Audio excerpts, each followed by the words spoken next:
Hi everyone, I'm Troy and I'm the creative behind Fox and Oaks Designs. I'm a fiber artist, a musician, and an aspiring accountant. Riveting, I know. Based here in Prince Edward Island.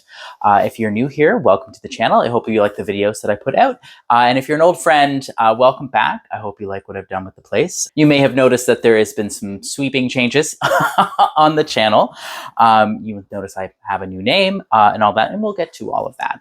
The first thing that I want to talk about is if you've been following the channel since its inception, then you may already have heard the news that Belfast Mini Mills, or at least the Mill store at Belfast Mini Mills, is going to be closing its doors on October 15th. Don't worry about me. I have, as I mentioned just before, I have decided to leave the company to pursue an education in accounting. I know. So very, very exciting. So I will be fine. Don't worry about me. So from what I understand, the online store has already closed. So if you want to support Belfast in this transitionary period, please go down to the storefront and purchase up as much of that fiber as you can get, because it won't be available for much longer. Friends of the channel may have noticed that a number of the videos have been removed, and I have privated a good chunk, I think all of the videos that feature the storefront as a like a shooting location. I removed that from the channel, and any videos that I shot in my own bedroom or in my own spaces that detail a very specific Belfast Mini Mills product. So an example would be like the Christmas vlog that I did last year for the Advent calendar. I removed these videos just so that way, if somebody decides to go through the channel and then go through previous videos here to try to catch up, just to save some awkward conversations about if this product's available, if that product's available, where can I get this? Just want to save all of that for everyone. And I've also changed the name of the channel to help further separate this channel from the company, as the Worsted Fibre podcast kind of became a little synonymous with the company. So just to help in this transition, I'm just made those changes here, and I have removed some of those videos. They have not been deleted yet, but I will be going through them and figuring out which tutorials I need to reshoot for the channel and be going forward. With all these changes, that's not to say that I'm not proud for working at Belfast Mini Mills. I am proud that I worked there. I am proud of everything that I've accomplished there and all that I learned about the fiber community while working there. So I wish everyone there at my old family at Belfast Mini Mills the best. I wish them a manufacturing side of the company all good luck in all its ventures, and I hope you guys continue to thrive as you have. So those of you who are new here or are getting reacquainted when you see potentially a new name show up on your subscription notification. So if you already see this channel in the notification panel on your phone or on your device, thank you for hitting that notification bell. And if you haven't subscribed to the channel just yet, why don't you take a peek down and hit that little subscribe button, and then maybe that little bell to make sure that you get notified of my next videos. So overall, this has started as a knitting podcast channel, and I have started to delve into other things as my interest is piqued. So every so often, I will be uploading a video much like this, where I'm just going to be telling you about the products that I'm using, the projects that I'm working on, and it gives me an avenue to brag about the fiber that I've purchased. So without further ado, let's get into the old podcast proper. So I've been working on a lot of things, and I've got a lot of stuff done. It's been a while since I posted a video like this. In fact, the last time I recorded a video after my trip in August, and then I never posted it because many things happened. So the hurricane happened and everything else. So, and I bought a new tool that I'm very, very excited about. So I'm going to talk about that first. So it's going to start with a little bit of story time. So a friend of the podcast here and friend of mine, Kat Montgomery, came and did a knitting machine demonstration at Nitpickers, and it went really, really well. I wasn't able to attend because I was working at the time. But on her way to go visit Margaret there at Nitpickers, she came down and showed me her knitting machine. So to be brutally honest and to give a little bit of a hot take, I, up until very recently, have been a bit of a snob when it comes to knitting machines and hand knitting and all of that. I used to not anymore, but I used to look down a little bit on people who would use knitting machines to make product, because the way that I was looking at it is that it felt like it was the easy way out, because you could go and crank out a hat in an hour, where when you're a hand knitter, it takes you that much longer, and that makes a much more superior product, obviously. I don't feel that way anymore, and that is mostly due to Kat coming down and showing me her Addy King size. So she has an Addy King size, which is a 46-pin crank knitting machine, which allows her to make panels and tubes. And she has added a few upgrades to it as well to make it easier for her. She was able to purchase a 3D printed like drill bit, effectively, where it's a drill bit that has been glued into a 3D printed thing that will attach to the handle. It only works for the Addy because each of the different brands machines, their handles are differently shaped. And then she attaches the drill bit into an electric screwdriver. A power drill is too powerful, it'll break the machine. But an electric screwdriver, which then she just holds the button, and it just rotates it just rotates the what's it called? It just rotates the handle over and over, so you don't have to sit there and crank it. So when she showed it to me, she showed me the process of making a hat, which made me realize that one of my other preconceptions of the knitting machine is that it makes a really loose knit product, which it is a lot looser than my kind of knitting. But it still makes a pretty nice product if you double up the hat, and it makes a really lovely hat. So the next evening after work, I went and I purchased one. So Kat had shown me a Facebook Marketplace ad for a Centro for a really, really good price. Unfortunately, I was too late to get that. The seller had already sold the knitting machine. So I went and I looked to see how much that machine would have cost full price. And it turns out that I could have purchased a similar machine at Michael's with a 30% off coupon. So that's exactly what I did. So this is my knitting machine. So this is just the basic knitting machines. It's the Loops and Threads brand of knitting machine. And I have been cranking hats out like crazy this past week and a half is how long I've had the machine. My only criticism of the machine, or I have two criticisms really. One of them is it's made out of cheap plastic. Like it's very much cheap plastic. And the other criticism I have of the machine, which I have solved, is that these little nubs, I'll call them, I'm sure they have a purpose. I know that they have a purpose, but I'm sure they have a name. But these little nubs, because they're made out of like an injected plastic, there's like little ridges and little seams on the edges of them. And if you're not paying attention, those little ridges will cause the yarn to get hooked on that, and that causes skipping, which causes holes, and that's not what we want here. So the basic action of the machine is you thread the machine. It's really easy. You just go back and forth, and then you attach your yarn through the tensioner here. Sometimes each yarn is different, and then you basically just crank the machine. It's easiest to do this on a table, so I'm not going to continue cranking it here. But it's really cool because what happens is that these little needles here that are all encased inside the machine, which leads me to another complaint I have about this particular model. Other models don't seem to have this issue. It brings those needles all the way down into the casing here, so that way I don't have to worry about the work coming off, because it's inside. That last row of knitted fabric is inside the carriage. You actually have to run an entire row of this machine without any threading going through it to release it. So that makes it really, really strong and hold on to that really, really well. So the yarn that I've got in this right now is just a Caron cake. I believe it's a cinnamon swirl Caron cake. When I bought the machine there a little while ago, I bought a couple balls of Line Brand Heartland to go through, because I wanted to use this as a way to like get through some of my stash to free up space for more yarn. Let's be honest.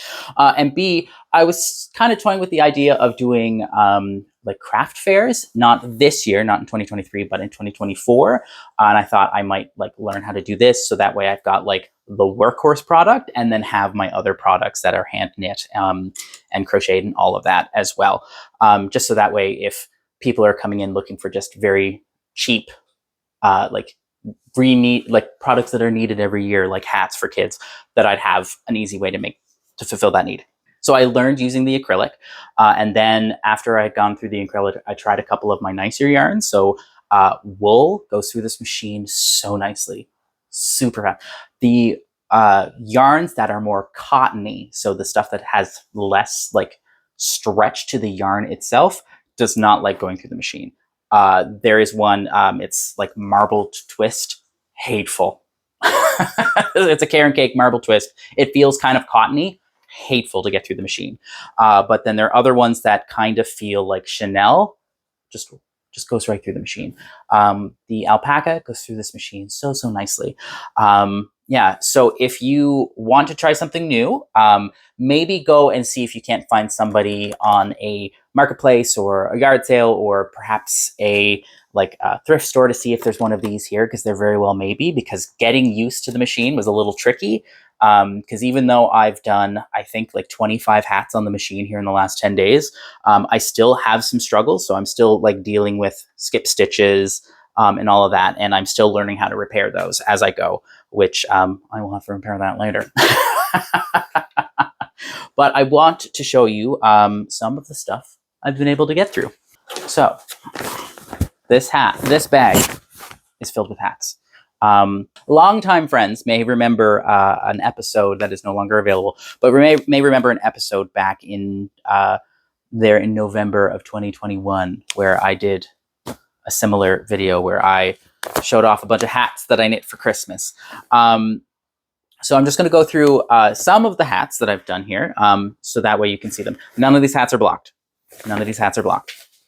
So these hats are made from the same fiber, 2 different tensions. So this one's a little bit tighter tension.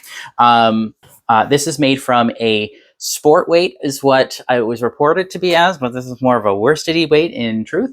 But this is a Rito Arcot wool blend with Angora and silk, I do believe. I purchased this from Red Island Fibers here in Charlottetown at a Christmas market last year. And it's just kind of been sitting in my stash. And I think out of all the hats that I've made, these ones are my favorite because it's got a little bit of tooth to the wool, but there's still softness, and there's a lovely like luster that's being caused by the silk. It just make a really nice hat. I was able to get 2 out of the 1 ball there, so it's pretty conservative in the how much yarn it uses, despite the fact that this is a tube that's been like turned in on itself. And this is the hat that I think I'm going to keep for myself because it fits. Yeah, it looks pretty good, right? Yeah. So just ruined my hair. So that's the first one. So I'll put a counter up here, I guess, so that way you can see how many things I have. That's something else. I will talk about that later. I went to Fleece and Harmony there earlier this week. I went to Fleece and Harmony for some retail therapy, and I did purchase a few balls of yarn there, which I will talk about them more in a minute. But here's 2 of them.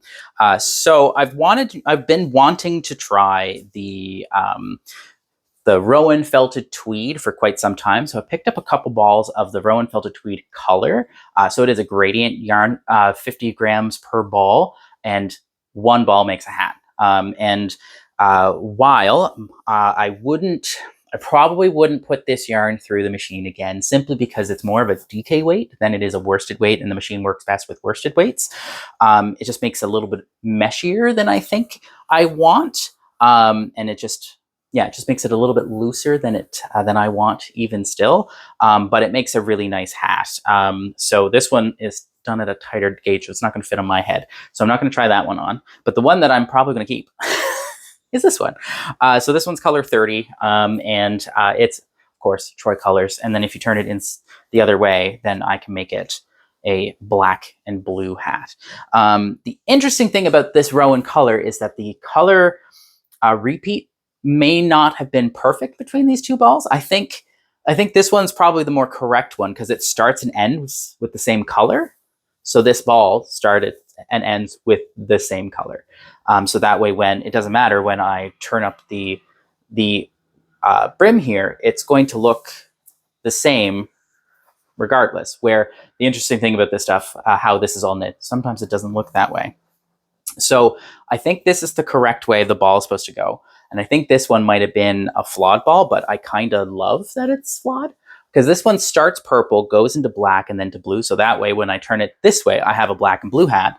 And when I turn it the other way, I've got a purple and blue hat with a little black top. Yeah. So it's a lot of fun. I've decided between the two, I decided to see what it would look like with the stockinette showing on the outside and the reverse stockinette of the purl side showing out. I think for looser yarns, the purl side looks a little bit better when it's worn, because it's just going to continue stretching in the same way that it wants to stretch. Where when you stretch out knitting, you get those ridges, right? Which, interesting. I'm not saying that that's necessarily a bad thing. But to me, that looks like stretched out stockinette instead of like a ribbing. Right? But that's me. So this again was Rowan Felted Tweed that I got at Fleece and Harmony.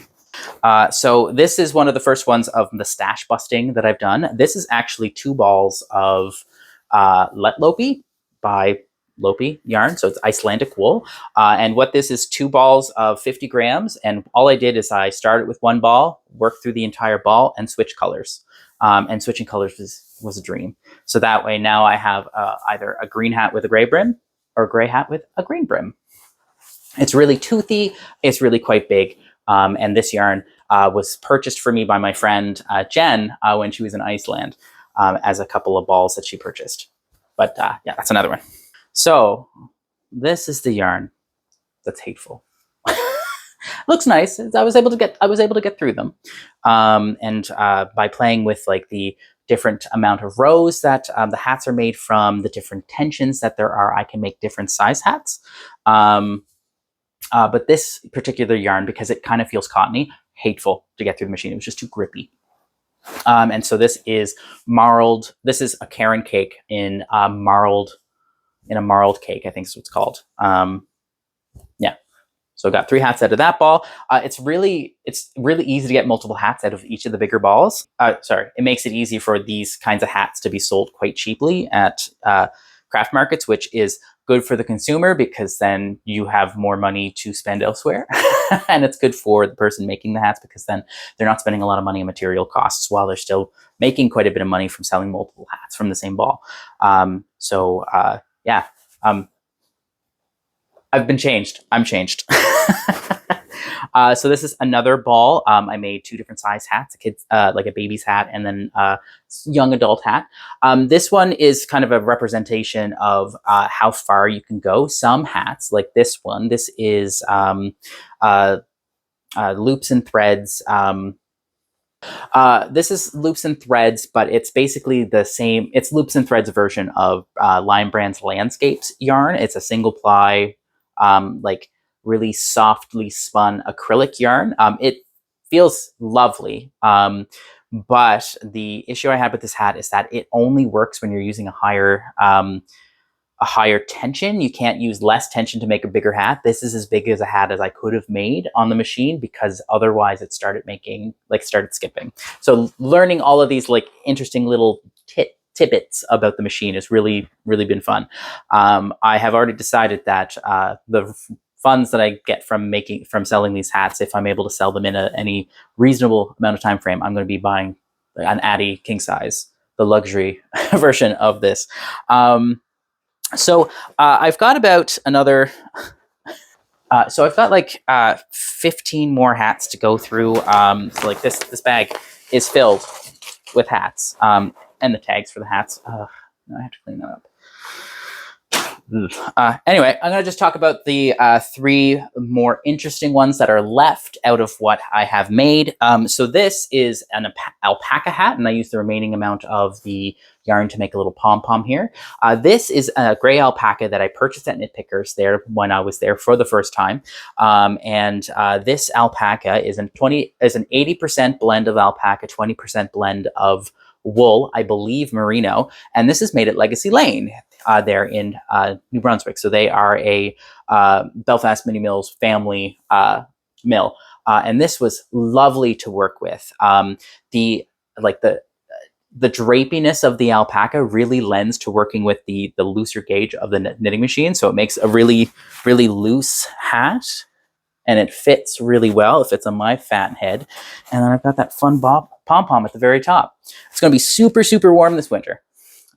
So that one, this was the first hat that I made that was explicitly for me, and there's a couple others that have made the cut. So this is another one. This is made from a Shetland yarn. The Croft Shetland colors by, I'm just going to sneak a peek at the thing, the West Yorkshire Spinners. This was a ball of yarn that I bought as a one-off when I was in Halifax last year. I went to HK Yarns. They're in the Hydrostone in Halifax. Lovely little yarn shop. Everywhere you look, something interesting to look at. I purchased this one because it was the last of the skein. It was in the last of color dye lot bargain bin. I picked it up. The entire skein is here in the hat, so it's got an extra long brim because it's an extra long tube, but it's a really nice hat. Because it's Shetland wool, it's quite soft to the touch. It has a little bit of tooth still, but it's going to be very, very warm. So I'm going to not put this one on because I'm already kind of warm, despite the fact that I've got the window open.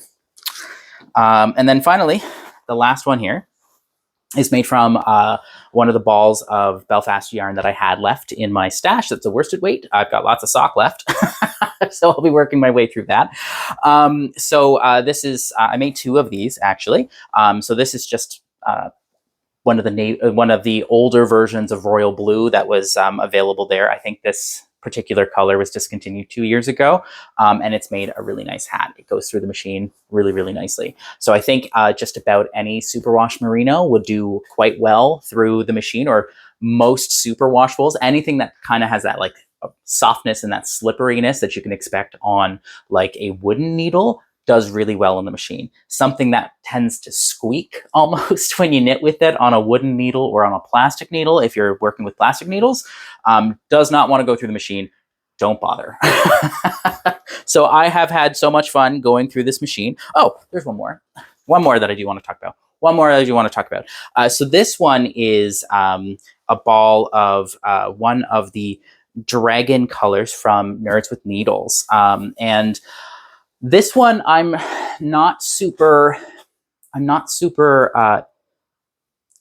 happy with it. Not because the yarn is bad. The yarn is beautiful. The issue is that this is more of a DK weight through a machine that really requires a worsted weight. So it kind of makes a really loose knit. And because it's merino, like it has memory to it. So it's just kind of like it's just a weird interplay between having drape and having a little bit of memory. So at first glance, I don't really like how it looks, but when you take it and then you stretch it out, it makes a really cool geometric pattern. Isn't that cool? And the way that the color had pooled throughout the hat, I think the way that the color is pooling and how it's stretching out and how it's looking so geometric like that, I think it really saves it. It's going to be also a similarly warm hat, but because this yarn is a little bit too fine to be using in the machine, and it doesn't have as much bloom as some of the alpaca ones that I put through the machine have, might not be so great for like high winds, which again has nothing to do with the yarn. It's the weight of the yarn and the machine itself, nothing to do with the brand of the yarn, because this went through the machine so lovely, and the colorway is absolutely beautiful. Absolutely beautiful. I think it's one of the variations of dragon scales that I received as a gift from the wonderful people at Nerds and Needles. Thank you, Alexis and Teresa, for this. I finally got through it. I finally got through this ball of yarn. I've started a number of projects with this and just couldn't find the right project for this yarn. And I think this might be it because of how this stretches out. Also makes a really big hat. Fits my big old noggin really easily. So enough gushing about the knitting machine. Before the hurricane, I did go and purchase yarn while I still had some yarn in my stash for this.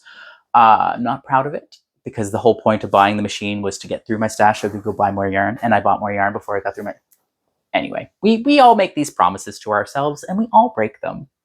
I'm but human. But I went and I purchased yarn because it was on sale. It was on sale. A lot of it was acrylic yarn, so it was fairly cheap in the long run of yarn anyway. I spent just under $100 Canadian for the yarn, and I'm almost through it. So just want to touch base on the sock that I'm making from my Knit Picks Year of Socks book, Toasty Toes. The January thermal socks. I'm still working away at those. It's kind of slow going because I've only really been pecking at that while I was serving customers. And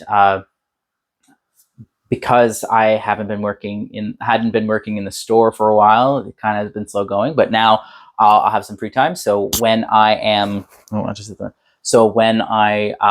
have the desire to work on that sock again, I will go and keep pecking at it. It's knitting up nicely. My only qualm with the pattern is just I'm getting to the point like it's just a little tedious.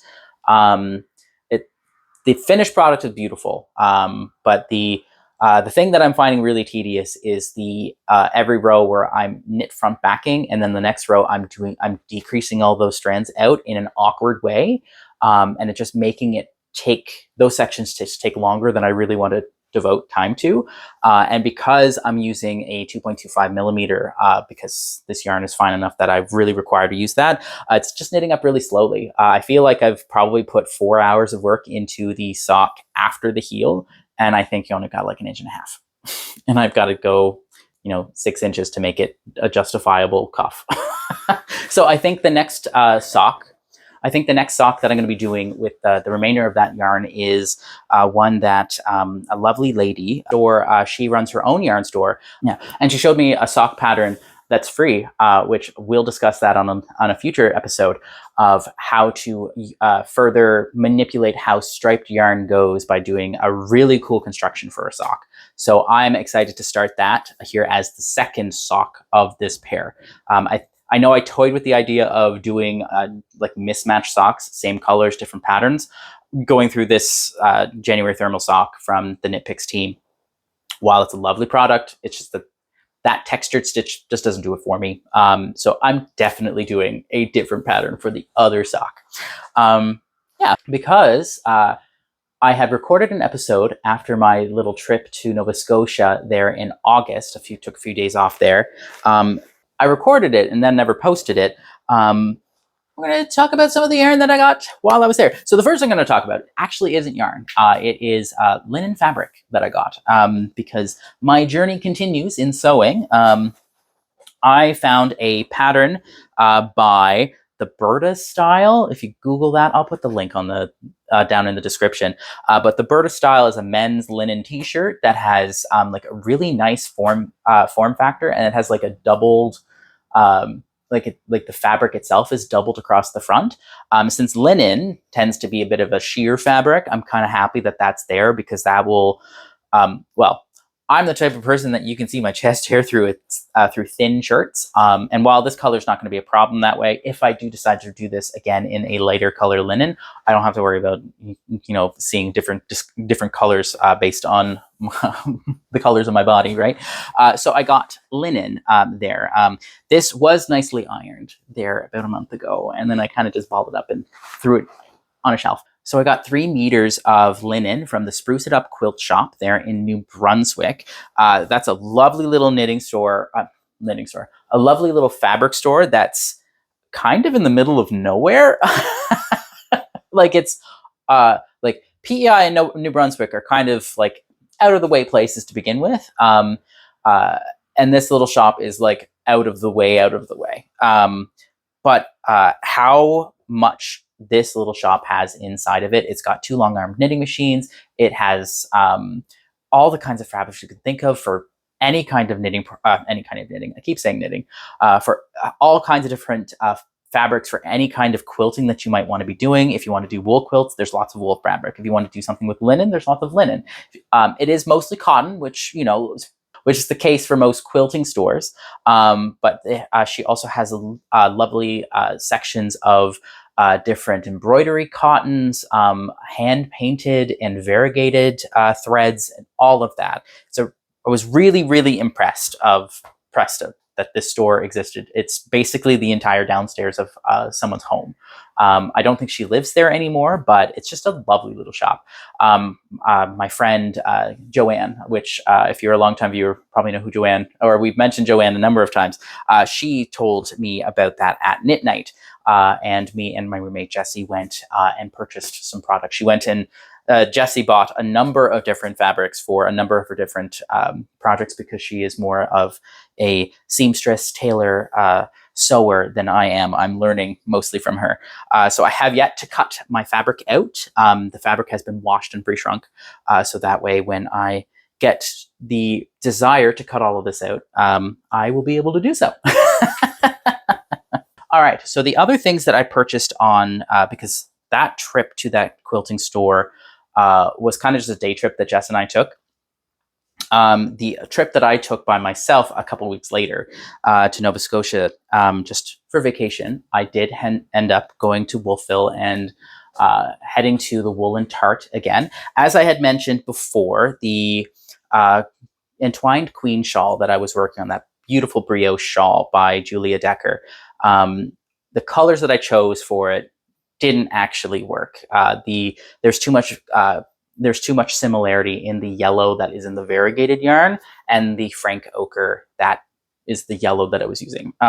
So I went to their same section of Malabrigo, and luckily they had a skein of Frank ochre left. So then I used that to, because I forgot to take my yarn. Anyway, I used that to pick another coordinating yarn. So this one is actually a slightly different type of yarn that they make. This is Malabrigo's Ultimate Sock.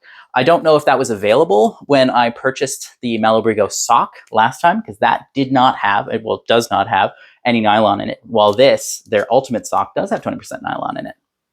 Yeah. So this is Wales Road, and it is a lovely blue and purple toned yarn, very much a Troy color, with some teals in there, which I think will contrast very, very nicely with the Frank ochre, which is more of a mustard yellow, to make this shawl. It is still on my list. It'll probably be one of the next shawls that I work on, or it'll be the very next shawl that I start again as I move forward. So that is the Malabrigo that I purchased. I also I've been wanting to try the Bamboo Pop by Universal Yarns. So we actually have a shop in Charlottetown that sells this, and that's Owl's Hollow. And the thing is that Owl's Hollow purchased the color band ones, like the ones that are self-striping. And I don't want to criticize anyone's taste. It's just that those self-striping colorways, none of them really spoke to me. So I went and I noticed that they sold those very same things, but they also sold a number of solid colors. I mean, you can roast me for picking a color that I usually roast people for saying is safe. Gray is safe. But I wanted to find something that could work for my linen pants and a pair of gray deck shoes that I own, which are summer cotton shoes. My linen pants are summer pants. So I wanted to be able to make socks from something like this, which is this is a bamboo cotton blend. I wanted to make something that's going to be really cool for the summer.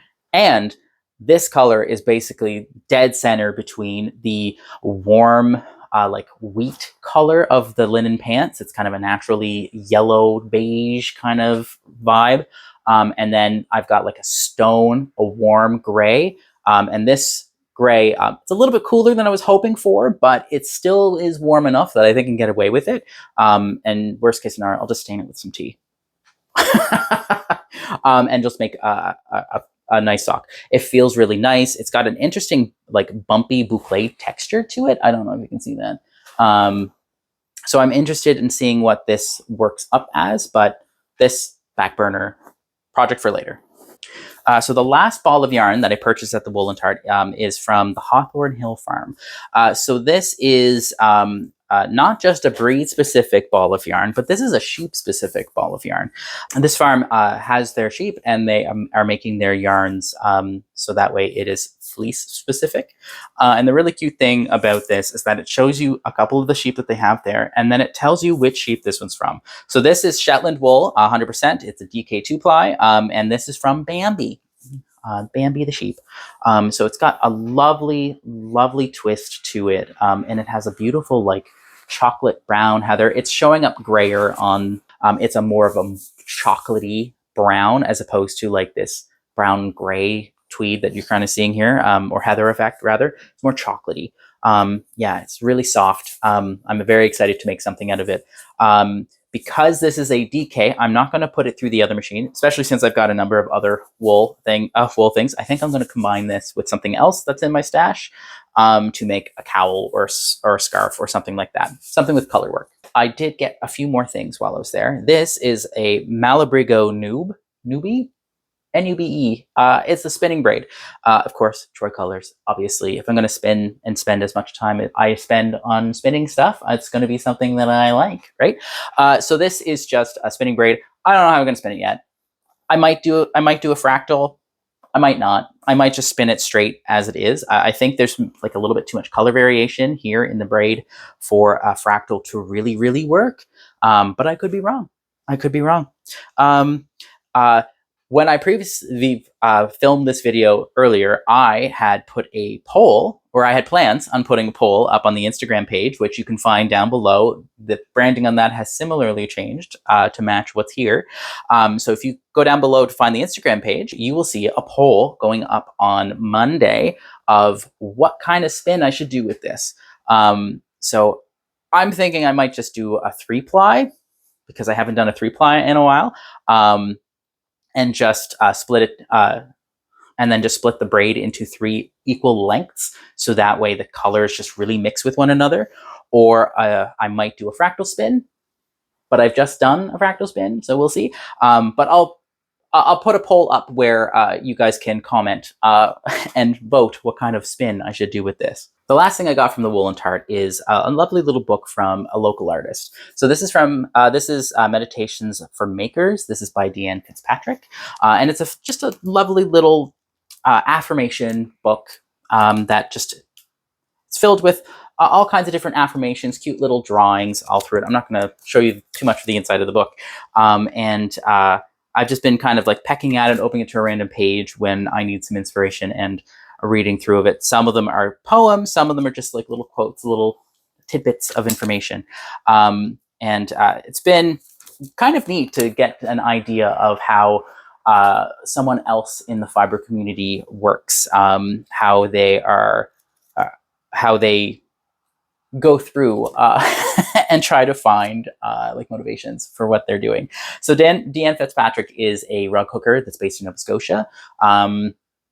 I have not checked. I probably should have checked before this podcast. But she did have an installation at the Art Museum in Halifax for a little while in the upstairs. And she does some really cool work. She also has a studio, which if you just happen to be driving on the 102, I think in Nova Scotia, you'll see signs saying to go to her studio. So it's really, I have not met Deanne myself, but if I ever get the chance, I will try not to fangirl. So moving right along, I do have a couple of finished objects other than all these other hats that I've been kind of pecking at for a little while. And of course, it's under this mess. Yeah, if you're wondering what kind of mess I've made, that's the kind of mess I've made by dumping all of this out. That was neat at one point.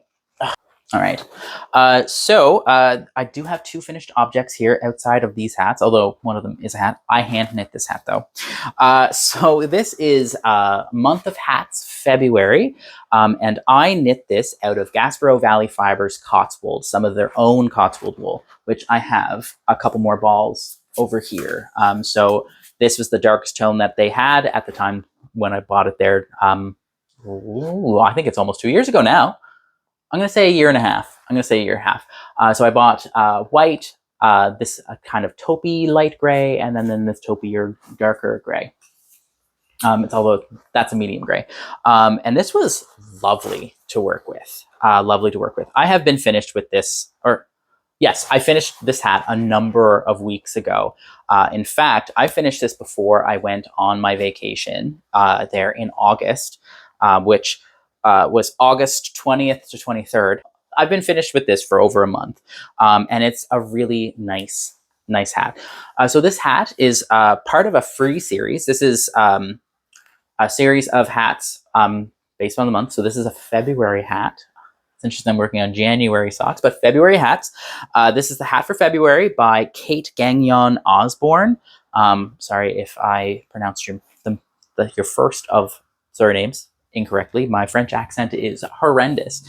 And it features just a lot of really interesting... I think I've mentioned this when I was working on the hat before. It's just basically knit pearls. You can see here, this from where you guys are kind of just looks like a messy stockinette.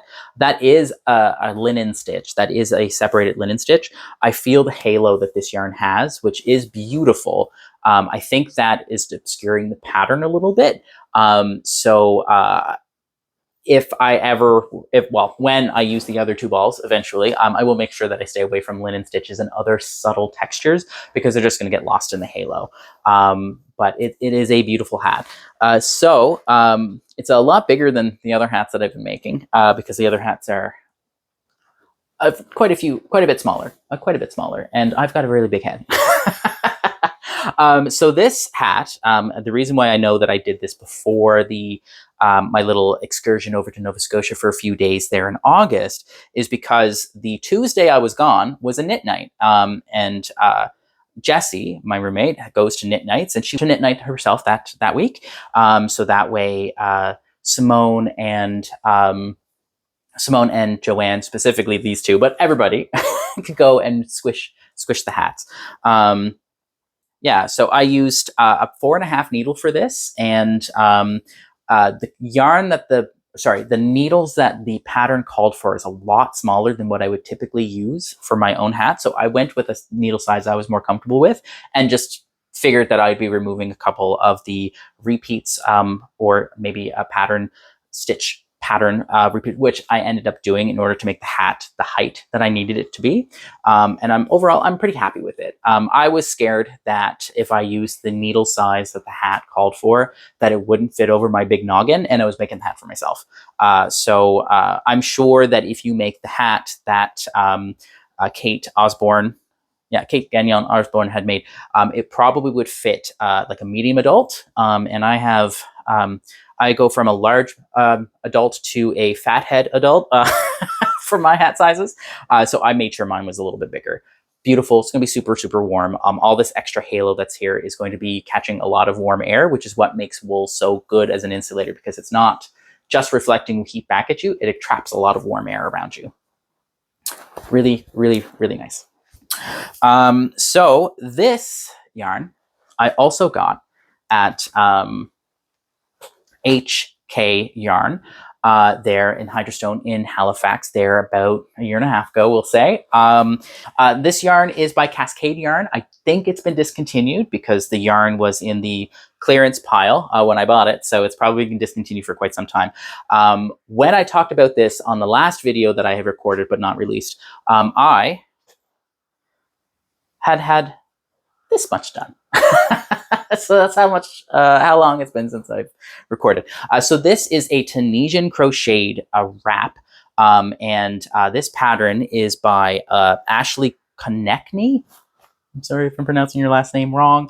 And it is called the Full Skein Scarf. It is a Tunisian crocheted scarf, and it is a full stitch. So it is crocheted this way, and you do increases, and then you keep working until you are halfway through the yarn that you're going to be using. You're supposed to go weigh it. I didn't. I just counted. I just counted my rows, and then you just basically do the opposite when you are going through the second half. So that way you've got a a project that uses the entire skein. The interesting thing about this yarn is that it is a viscous blend with baby alpaca. So it's hard to, it doesn't pick up well in the camera, but in real life, it's picking up more sage green. This is more of a like a foresty green. So this is a tube construction yarn. So this yarn is literally a thread that has been knit really, like quite literally knit into a tube. And I would imagine as they were knitting the tube, they were blowing alpaca through the tube, so that way the tubes are filled with the alpaca, and then we get that little halo. It's hard to see in camera. Halos are always hard to see on the camera coming out of the yarn. So the thread that the tube is made out of is a really luminous, like foresty green color, like leafy green color. Yeah, this is showing up too blue. This is showing up too sagey, too gray. It's a warmer green in real life. But because of how it's catching the light, it makes it look like it's a number of different shades of green, and the alpaca halo that's through it, which again you can't really see. It's going to make this a really nice, like a really nice wrap. Yeah, so this is 2 balls of the stuff. So this is 200 grams of this discontinued fiber. You can find the pattern down below. It is a paid for pattern if you want the PDF, but if you go to the web page that Ashlea has put forth, it is free. You just have to deal with a few ads that are popped up. It's all Google pop-up ads. You don't have to worry about, well, use your best judgment, but I didn't feel uncomfortable with these pop-up ads because they're Google ads. So yeah, so this was a project that I was going to feature last time as a work in progress, and it's been so long that it's a finished project. So I finished this here at one of our own craft nights that me, Jess, and another one of our friends comes over at our place just to shoot the shit and craft and get some stuff done. Yeah, so that concludes all the yarn stuff that I'm going to talk about. So I'm also a musician. If you are new here, and I like to shamelessly plug everything that I do. And I've got a lot to report, especially over this last week. We got a lot of cool information. Down in the description, you'll find not only a link to our website. I am a musician in the Luminos Ensemble. I sing in the choir as a tenor, and I play as a sectional clarinet. The new season was released there just a couple weeks ago. So down in the description, you'll find our website where you can see the whole season, where you can see what kind of stuff the choir is getting up to, what kind of stuff that the orchestra is getting up to, and then when we combine and where I get thrown, depending on the concert, you'll be able to see what we're doing. So the very next thing that we're doing as the Luminos Ensemble is... actually, oh no, the 21st was first. So we're doing the Phantom of the Opera. So as I've mentioned in previous episodes, and I think I talked most about it in the unreleased episode, we are doing Phantom of the Opera. So it's not the Andrew Lloyd Webber version of Phantom of the Opera. It's not the musical theater version. This is actually, we are acting as the player piano for the 1920s version of the movie Phantom of the Opera. And the choir, as well as many of the members from the orchestra, are getting together to basically provide the background music, and the singers are providing some of the dialogue set to music for the entire movie. So what's happening is that we are going to be sitting just underneath the silver screen. It's going to be projected just like a movie theater behind us. The first time we get to perform this here this year is at the College of Piping in Summerside here in Prince Edward Island. And that one has actually been set up as a proper silver screen. So it's actually going to be rear projected. So we don't have to worry about some of our taller members, because a couple of the tenors are very tall. I'm not one of them. We don't have to worry about anybody cutting the top little bit off their top of their head there. So we don't have to worry about that. But it's really fun. It's really camp. The movie itself has such a tone problem where at some points it's like cheeky and fun, and then it's like, oh, and the next scene it's, oh, you have to decide whether or not you're going to kill your lover or kill everybody in an opera house. If you're not familiar with Phantom of the Opera, plot spoilers. Too late. Oh well. But it's a lot of fun, and we get to do a lot of like in-character singing. So it's not all hoity-toity choral stuff. Like we are singing some things like purposefully like crass because it fits, right? So that's a lot of fun. So we're doing it in Summerside on the 21st of October. That is a Saturday. And then we're also performing in Charlottetown on the 27th and the 28th at Fitzsimmons Performance Hall there on the Holland College campus there on technically Grafton / Weymouth Street. It takes up the whole city block. So I don't, Google it. It's down in the description. Anyway, so the thing that I was, the other thing that I wanted to say, which I was trying to figure out which happens first, actually is our CD that I've talked about a few times. The CD that we recorded in May of 2022 is finally being released, and our release date is October 27th. Down in the description, you will see the pre-save date where you, the pre-save link where you can go click through and you can pre-save the album. So once it goes live on Apple Music, Spotify, all of those, you would be able to listen to the files. And I don't know if I'm allowed to say it, but I'm going to say it anyway. But our album has actually been submitted for Juno considerations. We haven't been nominated. It's just been submitted.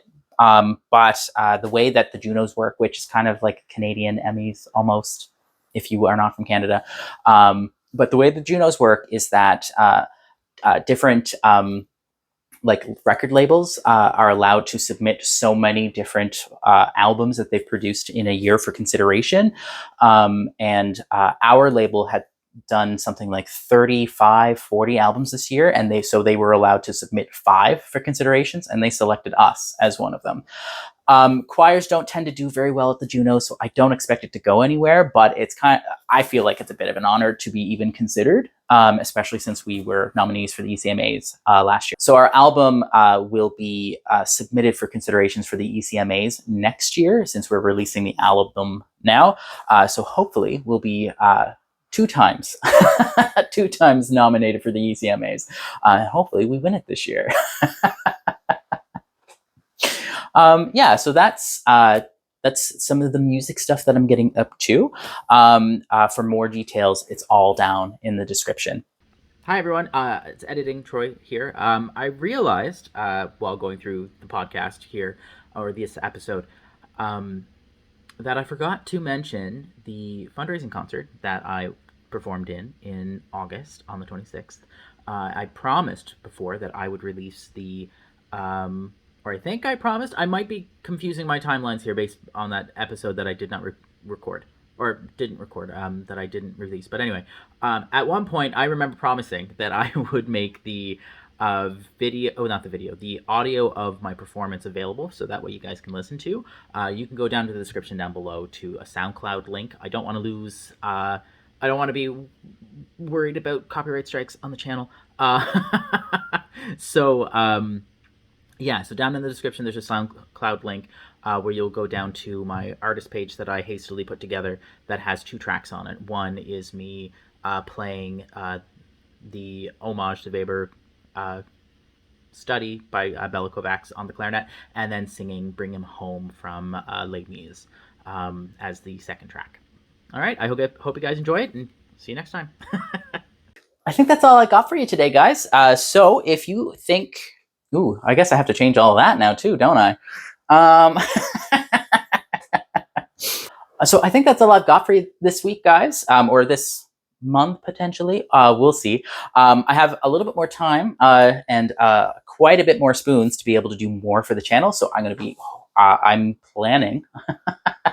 Whether or not that I do it is another thing entirely, but I'm planning on a few other new things for the channel, and I will be posting that as it becomes available.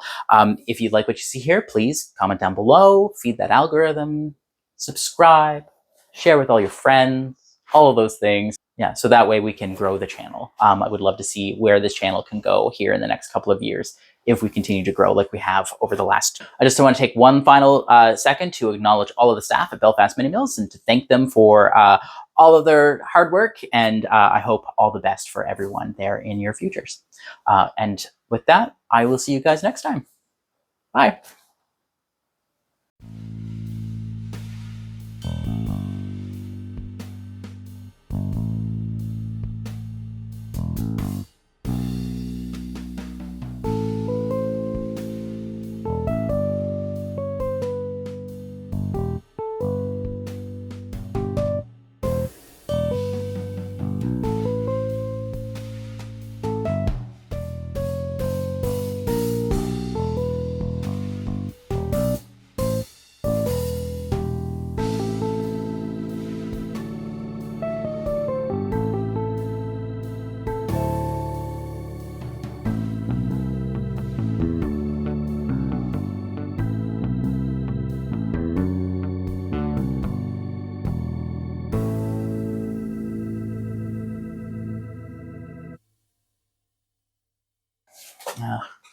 I've got such a mess down here. All right, so this is. I really shouldn't have dumped all of this out. And then my color pop. Where'd my color pop go? There's